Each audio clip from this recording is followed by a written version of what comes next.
Yeah, this is a reconstruction. So I made it actually out of, you can see, an old shirt.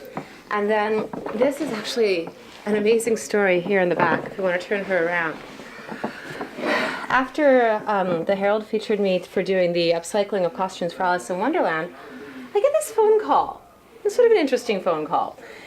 And an elderly voice on the phone says, "Is your store open today?" And I'm used to things like that. No, in fact, I don't have a store. I'm simply a clothing designer, and I'm open by appointment, and I'm always in my studio, but it's not really where I sell out of. And she said, "Okay," because my mother was a seamstress, and this is where I go, okay, here we go into a story.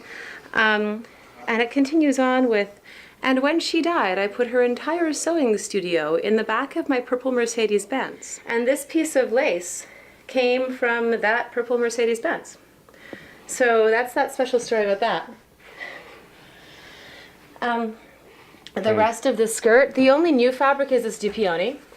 The rest of it, napkins, curtains, a lot of curtains, some sari. So that's kind of how the wedding dress came about.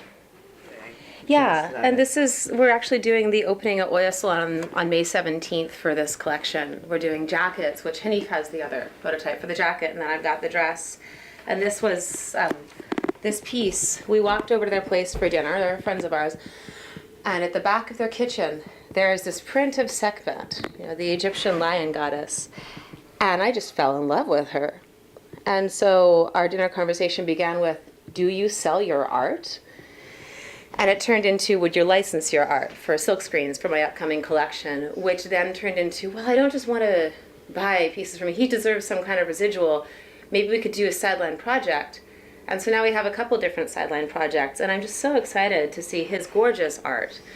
He's Hanif Wonder, HANIFWONDIR.com if you want to see all of his work. And I've got to say, it's some of the most beautiful stuff I've ever seen. He's also a very talented DJ.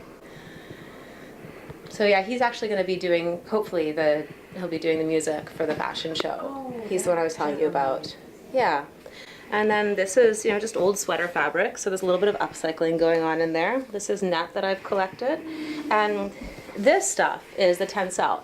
So this is the eco-friendly fabric that's made from the beech tree with a closed cell process that doesn't have environmental offset damage involved with it. Much fabric that you see is very damaging to the environment in the way that it's processed, the chemicals they use. So I try to use a blend of eco-friendly fabrics, hemp, 100% organic cotton, and none of them are perfect yet, but there's a lot of experimentation going on, and I would like to support that in all ways possible. So that's the story about this dress. So yeah, here in Sound City, this is where all the magic happens for my eco-friendly line, for the upcycling. We have craft nights going on here where parents bring their kids and we're all sewing, we're making Play-Doh. So yeah, this is where it all happens in Sun City. And I'm so excited to be finally taking this out into the West End Festival and showing people the art they can make with fabric. Bad words under your skin. Did you let their good words go?